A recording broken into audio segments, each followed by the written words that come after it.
Welcome to the Tuscarawas County Anti-Drug Coalition podcast, bringing you open and honest conversations about resources in Tuscarawas County. Now here's your host, Jodi Salvo. Hi, this is Jodi Salvo. Welcome to the Tuscarawas County Anti-Drug Coalition's podcast. Today on our show, I'm joined once again with Robin Waltz, President and CEO of the United Way, Kim Harmon, Administrator of Mobile Meals, and Lieutenant Andrew Allen from Salvation Army. Called y'all back. This is part 2 because I think we had some really great conversations on our last episode, and just want to talk a little bit more about some of the programs. I'm hoping our podcast is really able to highlight some of the programs and efforts that are going on in Tuscarawas County. And I think when we highlight things, we really need to help people understand how they fit in the community, how they work, what it takes to make them work, and how do we access these resources. So that's what we're going to do. But with that, I'm going to start again with Robin. Again, just tell us a little refresher who you are, what you do in the community. Okay. I'm Robin Waltz, and I'm the president of the United Way of Tuscarawas County. And the United Way of Tuscarawas County has been in the county since 1942. So we've been around a long time. And our mission is to mobilize community resources to help people improve their lives and help build a sustainable community. And we do that with the working and collaborating with our partner agencies such as Salvation Army and Mobile Meals. We currently fund 16 different programs, health and human service programs in the county. And all the funding comes from the county, comes from donations from residents and organizations in Tuscarawas County. We receive no state funding or federal funding. Awesome. Great. Now what we're going to do is I think we're going to just spend a little time with Lieutenant Andrew Allen on Salvation Army, and then we'll go over to Kim with Mobile Meals, because I think there's a lot to be discussed here, because we have pre-COVID-19, who you are, what you're doing, and we've certainly had a COVID-19 impact, which I think has changed the way everything happens, not only here in Tuscarawas County, but I think all over the world, really. So with that, let's start with Lieutenant Andrew Allen, and what I'm going to say is just kind of introduce yourself and start talking. Sure, yeah. My name's Andrew Allen. We moved here to Tuscarawas County in 2016. My wife, 3 kids, 6, 5, and 2. So and you're drive busy. Yeah, actually, yeah, one on the way too. Oh my goodness! So yeah, let me ask you, what's it like to be in home? What do we call this? Quarantine. Quarantine with 6, 5, and 2. Prayers up for my wife. She has been holding it together at home, and she's a rock star. Just because the 2-year-old is 2. Yeah. Just so you know, some of our fun. previous podcasts are on mental health. Yeah. Great tips, information. Yes. If y'all need to look back a couple, it might be a good place to start. Yeah, she can't wait till I get home from work. So. I bet. But yeah, we moved here, and as I'm the Salvation Army Corps officer / pastor / administrator. We wear a lot of hats, and my wife is my partner in ministry. And I say ministry because the Salvation Army is first and foremost a church. Okay. Everything that we do flows from that. And right now, I'm pretty much taking care of the Corps, and she's taking care of home. But yeah, we kind of do a little bit of everything in the community. I have to be honest. When I first, you grow up and you always hear of Salvation Army. You walk into grocery stores at Christmas time, you see the kettles. But I don't know if I knew until later in life who the Salvation Army is, what they do, what kind of church is the Salvation Army. Yeah. Go ahead and just educate us a little bit. Yeah. So you hit the mark with the kind of a misperception of the Salvation Army. We're perceived as just the red kettles at Christmas, and then the thrift stores that people like to frequent. which are great. They are? They're great, but we're so much more than that. And one of our missions coming here to Tuscarawas County was to kind of change that perception and to tell people this is, we do a lot more. Soup kitchen, Monday through Friday. We do rent and utility assistance, funded by United Way, our food pantry, our after-school program, our day camp, youth programs, in addition to all of our church-based programs, and we're non-denominational. Okay. So we have a list of doctrines that we believe, but we are a Christian church. So yeah, we do a little bit of everything. Neat. Now, were you raised in a Salvation Army church? I wasn't. Okay. I was raised Catholic. Okay. I met my wife at a Salvation Army summer camp. Okay. And she kind of introduced me to the Army and invited me to her church, and kind of went from there.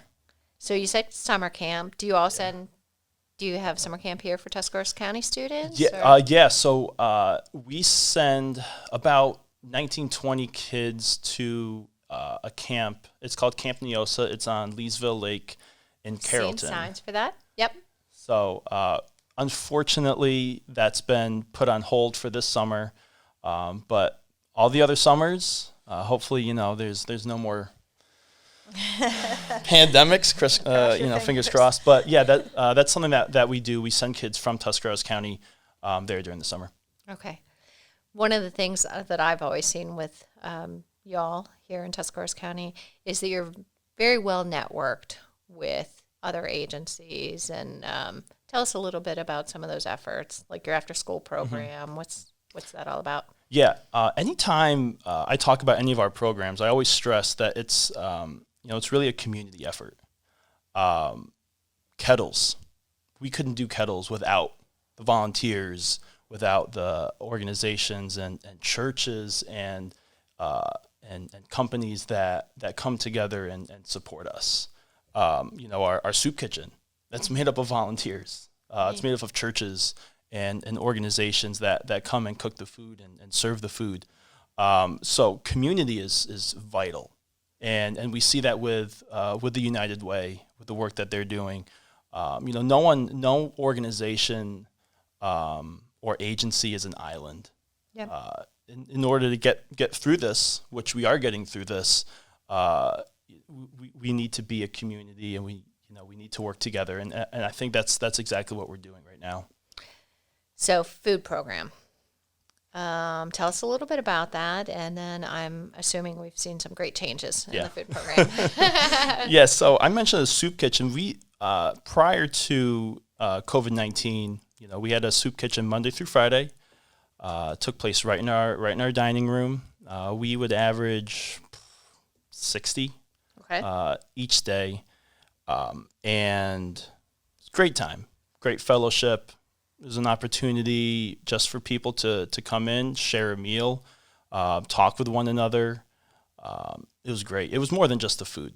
It's the conversation. It's the relationships that are formed. And now that's 60 a day. Same people, different people? I would say mostly the same. Okay. There are, some differences in the population of people that come in, but yeah. Okay. Age demographics? I would say probably older. Okay. 50s to 70s. So a nice way to socialize and yeah, hang out. it was wonderful. Very fun. 50's old. You just were making. I'm sorry. I didn't say old. I said older. Oh Okay, my there's goodness. 3 of I'm you. never going to be invited back here ever again. There's 3 of us at the table that you just offended. I'm Just going saying. Oh boy. I'm going to put my head down now. And there's 2 in the room that are laughing right now. So Oh boy. okay, so post. Yeah. So as soon as this happened, we started formulating a plan to, how can we continue service? How can we have continuity of services in our community? I wouldn't want to just stop. Sure. There's people who rely on the meals that they receive. So we switched our soup kitchen to a drive-through program. Okay. Everything happened outside. Everyone stayed in their car. We were able to do that for maybe 2-3 weeks. We did have to suspend that. So we switched our efforts. And that was going great. Okay. We probably had 70 to 85 people coming to that on average each day. And then we switched our efforts. Why did you have to suspend? That was a Salvation Army policy. Okay. That we were kind of instructed to do, just to increase the safety Okay. of folks. So we switched our efforts to a food pantry. So pre-COVID-19, we were probably serving about 5 people a week with our food pantry. And that increased to about 65 to 70, 75 people each week. So that was a big increase. Okay. And we focused our efforts on that. And it wasn't just the food. And we did that drive-through fashion as well. Okay. People lined up in their cars, put the bag of food in their car, and we had some donations, produce, things like that, and then they drive away. But in addition to that, we also had to start with doing deliveries as well. Okay. There's a number of people, as I'm sure Kim understands, there's a lot of people who have transportation restrictions. And with the health crisis, a lot of health restrictions as well. Individuals who may be high risk and don't want to go to the grocery store or may be in quarantine. So we switched our efforts to doing that as well. So it's just been a complete change. You walk into our building and we have like half a hallway now. It's just lined with food in our front hallway. So it's just, I come into work every day and it's a constant reminder of, what we're going through. Where's all that food come from, if you don't mind me asking? Yeah, that's a great question. The Akron-Canton Regional Food Bank. Okay. We purchase all of our food from them, and they have been absolutely phenomenal. Significantly less expensive. I just went up there Wednesday, and I picked up an order of 3,400 pounds of food. Wow. And unfortunately, I had to do it myself. Oh my. But yeah, they've been fantastic, and not just them. The National Guard, when they came in, they got a really bad rap. The National Guard's coming in. What's going on? But they've been delivering orders of food on a weekly basis to us. So cool. Did not know that. Yeah, it's been awesome. It's been awesome. Neat. That's exciting. You know what? There's so much that just don't know. Like, that's just really neat to kind of think that's how that process is going. Because, I didn't think about people that can't go to a grocery store, but that's really neat that you guys are able to meet that need. So, where do you get the funds? So we've been, and this kind of goes into this question a little bit, but we have been just so blessed by the community, and Robin, I'm sure you can relate, just the generosity of individual donors, of foundations, of businesses in this community have just really come together and supported us in this, and just we're so thankful. Churches have made donations specifically for COVID-19 relief. That is awesome. Again, gotta love Tuscarawas County. Yes, I say that every Christmas. Every Christmas, I love it here. I don't want to leave. I don't want to leave. Do you have to leave at one point? Do they move you around? The Salvation Army tends to move their pastors every 4, 5, 6. It depends, but Can we petition you? yeah. Seriously? I'm serious. Yeah. Oh, we can will do do that. I've gotten a letter. I've gotten that before. So yeah, absolutely. Okay. Yeah. Neat. Okay, we got something to do from this Yes. time together. Okay, so some really neat things around the COVID-19, the food, the meeting community need. How about some of those other programs that you have? Because I know you work a lot with our young people, so what does that look like right now? Yeah, that when schools got canceled, that was a bummer, because we started our after-school program about 2 years ago, a year and a half ago. Okay. And that's been huge. And it's been really saddening to see that program be put on hold. We're hopeful that the day camp will be in, I don't want to say full swing, but will be occurring in some way, shape, or form come the summertime, just because kids need that interaction. They need that I would say continuity of learning from school year to school year during the summertime, because that can be a huge learning gap. Sure. But just to have that, those interactions during the summers, they're invaluable. Okay. Your after-school program, what age, how do kids access the after-school program? Yeah, so it's for kids grades kindergarten to 5th grade. Okay. And we serve Dover and New Philly schools. Okay. We were providing transportation directly from the schools to our facility. Does the school provide that transportation? We do. Okay. Yeah, we picked the kids right up from school. We had a great arrangement with Dover schools, where all the kids were bused to one central school. So that was just fantastic. We have that every day, 4 to 6. Now, how do y'all afford the busing, and how does that happen? So we do charge a small fee for the program, and we've been fortunate to be the recipient of a grant from the Salvation Army Eastern Territory. Okay. To get that program up off the ground.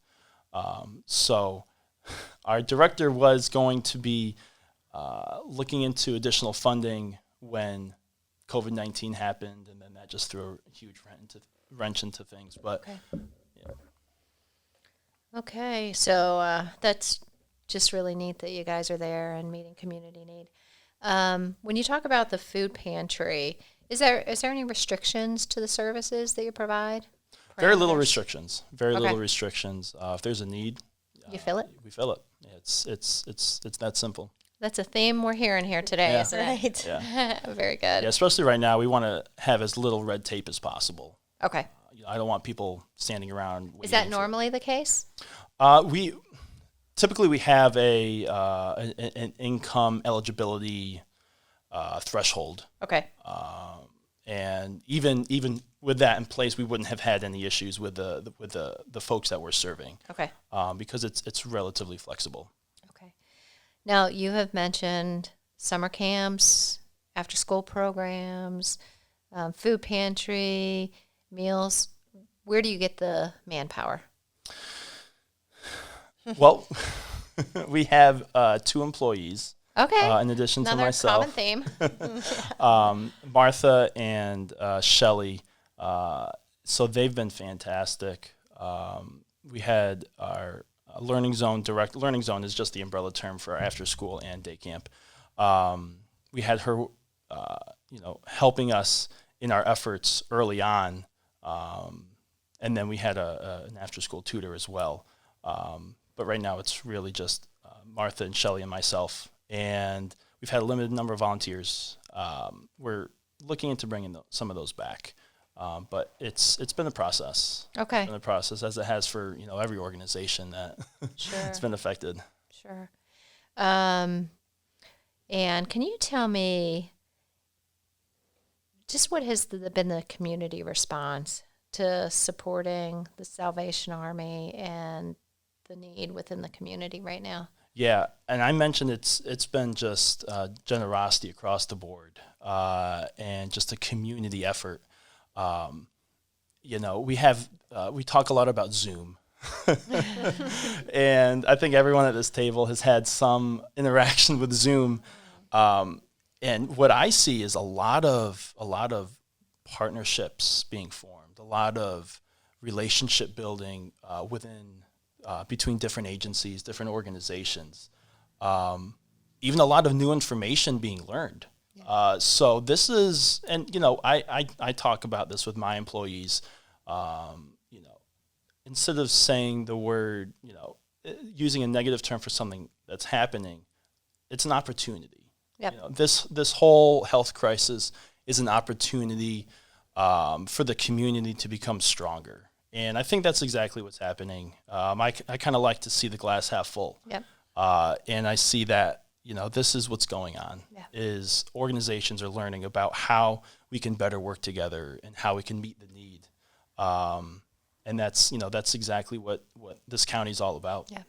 I love it because in the midst of this crisis, we do learn a lot and we grow and we support each other, and just even opportunities like this, just sitting around the table. I don't know how free any of us normally are to just be able to sit down and kind of have some conversation. So really appreciate that. Is there anything you want to say about the United Way? Yeah, United Way has been instrumental in helping us with rent and utility. And I mentioned this on the last episode. We're just seeing how the breadth of the effect of this pandemic, how it's affected different people from different walks of life, people who wouldn't have normally needed help are now. So if someone has a rent and utility need, they can contact? They can contact us. Yeah, they can either call us 330-364-3811 or, hit us up on our Facebook page. We're very active on our Facebook page. Send us a message. But yeah, like I said, if there's a need, we'll look to fill it, or we'll find someone who will. Awesome. Very good. Thank you so much. Yeah, thanks, Jodi. That is awesome. I'm going to now kind of turn over to Kim. Kim, kind of the same thing. Just tell us a little bit about you, mobile meals, prior to COVID-19 and where we're at right now. Okay. Well, so I am Kim Harmon. I'm the administrator for Mobile Meals. We have been in operation since 1973. I've been with the program for 16 years. Wow. Things have changed quite a bit since I started there. Just growing. We've added different cities that we've delivered to now that weren't there before. So we deliver to Dover, Philly, Strasburg, Sugar Creek, and Bolivar now. That's a lot. It is. We'd like to expand some more, but trying to find volunteers has always been a challenge. A lot of people can't retire as early as they once were. So having people that are available has been a little bit of an issue. We're now finding, though, that different organizations are willing to let their employees come and help. So we do have a couple of different agencies or organizations in the area that aren't nonprofits that are allowing their employees to have a little bit of an extended lunch hour to drive for us once a week, and then they go back to work, and it's really working out well. They either send a team or they send just the same person each week. So volunteer responsibilities. How you said once a week someone could do that? Yeah. About how much time would they need during a day? Hour or less. Seriously, It doesn't drive take much to time. Sugar Creek and back? Yeah, it doesn't take, the way I drive, it doesn't take that long. But with waiting time, so you're going to Sugar Creek, and depending on traffic, if it's in the middle of summer and there's a lot of tourists, then it might take a little bit longer. But the route is very, I try to plan it very efficiently. So everything's on a right-hand turn so that there's no crossing across traffic. Oh, that's kind of fun. Yeah, so everything's, you have to plan through it, but yeah, it does work well because then they're always constantly flowing. You did tell me you're a detailed person. I am a detailed person. Good. Yes. So do you even try to match your volunteers to deliver in routes that is close to their, say, if their work, to accommodate some of those? Sometimes that does not work out. Okay. Because then they're crossing the same path more than once, and it seems like they're wasting travel time. Okay. So if they're going back to the same place they just came from and doing a route and then going back to the hospital and then going back again to work, it's a lot of backtracking. Okay. So typically, first I find out where they're most comfortable delivering, what they're comfortable, what they know knowledge-wise, the area. We also will train them, obviously, on the route so that they are more familiar with it. So they don't get kind of an anxiety about that. A lot of people have GPS now. So, it's very detailed where they are. I have points of interest that I can explain to them, look for this or look for that or something like that, or the house is purple or whatever the case may be. So it's pretty easy. I don't think it's difficult. Most people who can't even read a map can figure out how to do this. So it's not hard. And GPS, like I said, is a lifesaver for most. We do have some that don't have GPS, and they dig out their maps and they figure it out, or I give them, like I said, points of interest, and they go from there. But yeah, an hour or less, really, maybe an hour and 15 minutes for the longer routes.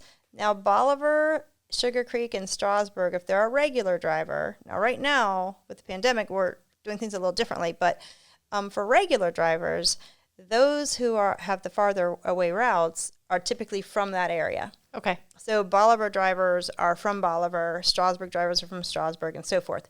So we have 2 sets of coolers for them. So they are picking up empty coolers before they come in to town from a central location that we have already scheduled. So they pick that up, they bring them to us, then they're giving us the empties and we're giving them full ones.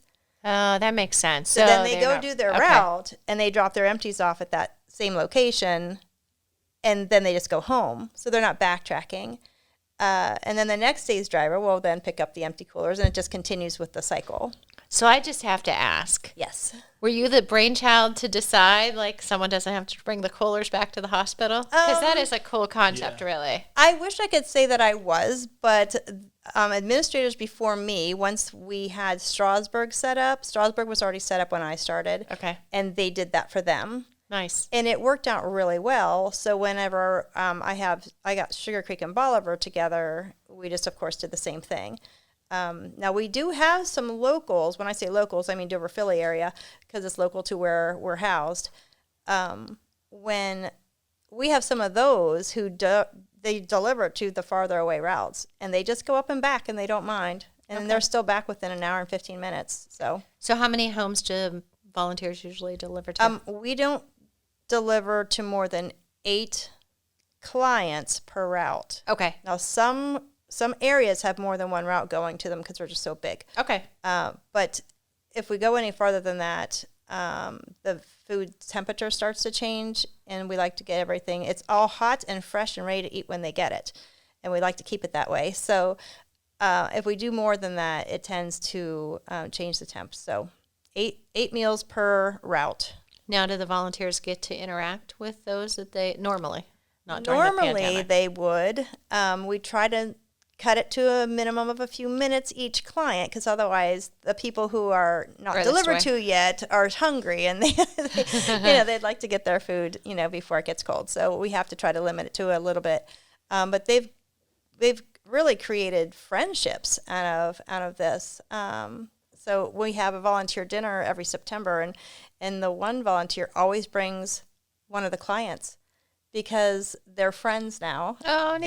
And so they bring them as their plus one, so it's kind of neat to be able to see. And then they get to see kind of the other aspect of our program as well. But so the hospital cooks the meals for you? They do, yeah. Basically, we are paying for a service from the hospital kitchen. Okay. And then reselling the food to the client. So you're paying for it. Where's the money for the program? It's a client pay program. Okay. Yes. Now, we haven't raised our rates since 2011, even though the hospital has had to raise our rates every year since then. Okay. So United Way helps us with that, because otherwise we would have had to raise our rates a long time ago. Okay. We were actually working in the red for a while, and we went to United Way, and we didn't really have to beg or anything. They were very helpful. They were very helpful. They saw that we had a need, and that we were doing a good service for the community, and they helped us out. So we've been able to keep our costs down. Our contract is over with the hospital at the end of this year. We'll get another contract. Okay. It always goes up a little bit, so we'll have to see where we fall from that. But with COVID-19, things have changed because all of the clients have coolers out now, because we're trying to eliminate face-to-face contact, which makes everyone a little sad because that's the only interaction some of them were getting on a daily basis to begin with, and now they feel even more shut in. So now some of them will call because their phone numbers are on the boards where they're delivering. And so they'll sit outside their door or their window and they'll talk to them on the phone for a few minutes. Oh, neat. Which is really sweet, yeah. But it just helps everyone involved just to kind of feel more connected. But they all wear masks and hand sanitize between stops. And then, like I said, there's just no contact unless they can do it through the door or through the window.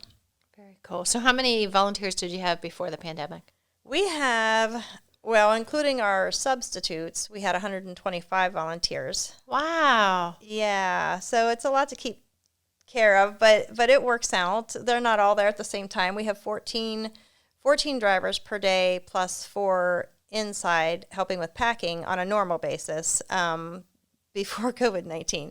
Now it's myself and one other person trying to do all of it. So, oh my goodness. Yeah. So first of all, I saw Lieutenant Andrew Allen. You're kind of coveting her 125 volunteers, aren't That's you? a lot. Yeah. But we have a lot of routes that we're going to, so we need those because each driver only drives 1 day per week. So, that's 14 different drivers per day. So how are you guys doing this now? I don't even know how that translates. Yeah, a lot of drivers, because most of our drivers are retired folks. Okay. Because they have the time. But we also, like I said, had some organizations that were stepping up and sending a team, which was great. But they are also quarantining them. So we lost 25 drivers per week. Wow. Which was a lot for us, and not having a big substitute pool to go from that was willing to drive during this time. I kind of just put it out there to my friends on Facebook. I put it on our Mobile Meals Facebook site, just looking for help, and the response that we got was overwhelming. It was love Tuscarawas County. I know. It brings a tear to my eye just thinking about it. It was really, really great. So people who were laid off, teachers who, were not teaching at the moment because of school being closed, they were all just, what can we do to help? And I had, 5 calls a day, let us know, we'll take a route. So, of course, they had to have a reference. I can't just let anyone go to someone's home. Sure. But they had references, or we had several from United Way even. Robin's husband was helping nonstop, many times a week even. So it was wonderful. And your chairperson, I believe. Right, our board chair. Yeah, our board chair. And actually her and her husband are taking a permanent route now. So they enjoyed it and are sticking with it. So that's awesome. And but we've had some amazing relationships come out of this. So like Lieutenant Andrew said, that it's a kind of a coming together. You kind of really see what the community is made of, and it's really been a good thing. Now, I just have to ask this. This might not have an answer. Say someone has lost a job and they're in financial need, but they have downtime and would want to deliver. Is there any way to reimburse them for gas or mileage or anything? We personally don't, but we are also affiliated with RSVP, which is Retired Senior Volunteer Program. If they are a senior, which is 55 or older, then they can turn in their mileage to them, and they would reimburse them. Otherwise, they can put it on their taxes and write it off that way, but they'd have to do, of course, itemized. So if someone was interested in that type of arrangement, would they contact you first? Would they contact... Is that Harkidus or? It is through Harkidus RSVP. They could sign up through them, but I also have the forms in the office, and they would just need to let me know that they want that, and I would give it to them. Very good. Mm-hmm. So if someone's listening today and they would be interested in volunteering, how do they connect with you? They can call our office at 330-364-0870. That's our direct line. Cool. Can they find that also on 211? I believe we are on 211. Absolutely. Yes, we are. Or call United Way. I'm call just yes. making all these connections here. Yes, we have our Facebook page as well. We also have our own website. You can find us on the hospital website, but there's not as much detailed information. But The website is www.mobile-meals.com. Awesome. Okay. And I'm just going to ask this. How has the United Way helped you through this process? Oh my goodness. Well, for one thing, we couldn't even be running right now without United Way. Literally, we would be unable to continue without them right now, because without volunteers, it was just me, and I can only do so much.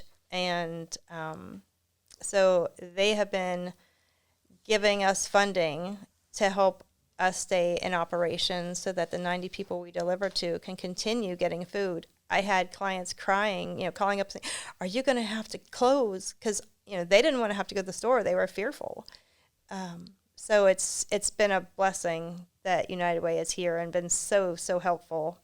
And, they're like, "What else can we do? Are you sure that's all you need?" I'm like, "Well, that's all I need right now." But, it's so, so helpful. And we just appreciate everything United Way does. So, Robin, are the dollars that you're able to provide, is that from the COVID-19 Community Response Fund, or are those just regular dollars available? For the assistance to keep the program running because of the pandemic and the restrictions, that was COVID-19 Community Response Fund money. Same thing with the rent and utility assistance, the increased assistance for the Salvation Army program. That's COVID-19 response money. Okay, so any listeners out there, to really really underscore this, if you have the ability to give right now and you want to give to Tuscarawas County residents in need, that COVID-19 Community Response Fund goes to y'all. You have been matching those dollars. Correct. And then those dollars go out to the agencies that are directly servicing our residents. Yes, directly servicing our residents who have been, their lives have been disrupted basically because of the pandemic. And we realize that there's vulnerable people out there, and we want to help as much as possible. We've been very fortunate that we've raised $69,000, almost $70,000 in just a few weeks. That's awesome. And the United Way of Tuscarawas County had committed to matching up to $50,000. So we're matching, and we're receiving responses as we speak. I get texts. How can we help? And that's just wonderful. It's wonderful community. And I had no idea when we first decided to do this how it would go, how much what response we'd get. Would people hear our plea? And they did. And so and you can tell just by talking to Kim and Andrew, these are top-notch organizations that we partner with, and we're just so pleased that we're able to assist them during this time. We assist year-round, but this is extra. This is extra because these organizations need the extra money, and the residents need the extra help. Okay, I just got to say, this has been great. I'm in the social service world, and I swear I just learn a whole I do. Every time I sit down, I learn more, and it's really neat to hear about the programs, Mobile Meals and Salvation Army, because I think, it's really hard to understand the depth and the breadth of what our agencies provide. So I really want to thank you, Kim, and Lieutenant Andrew Allen, for being here today and talking about your program. Thanks, Jodi. Just meeting community needs. And you know what? I get to see your faces, which I love about the perspective I have here. This isn't just about meeting a need. I can see you guys care about the people in our community. You care about the people we serve. I'm looking at Andrew right now. This is his ministry. This is his love. And he's definitely here for a purpose. Kim, I see the same. I saw you get emotional when you were talking about your program. Yeah. So, I just appreciate you all and what you do. I am going to take this to Robin to wrap up today because where I sit from a social service agency, you guys are the umbrella. You kind of really are the ones that protect us through the storm. So we're able to kind of reach out and protect those that we're serving. So any last words? Really, I just want to let the community know that we're here. And our entire mission is to help build a sustainable community. I've used that term before, but that is so true. And couldn't do it without our partner agencies. Couldn't do it without these 16 different programs that we fund. And couldn't do it without the residents of the community supporting us. So thank you for the support. If anyone is interested in participating in the COVID-19 Community Response Fund that helps all of these wonderful organizations, they can go to our website, tuscanunitedway.org, hit the donate button. They can donate online. They can also, if they want to do snail mail, we will take checks as well. And our address is P.O. Box 525, New Philadelphia, Ohio, 44663. Awesome. So go to your website. You need services. We got 211. If you want to Absolutely. donate, we have the COVID. You can go on your website and see your 16 partner agencies that you support and see the work and resources they have. So we pretty much wrapped it up. Yes, we did. Thank you, Jodi. Oh, my goodness. Well, that is Thank a you. wrap. Thank you guys Thank you so so much. Thank you for listeners for listening to today's podcast of the Tuscarawas County Anti-Drug Coalition. And check us out next week.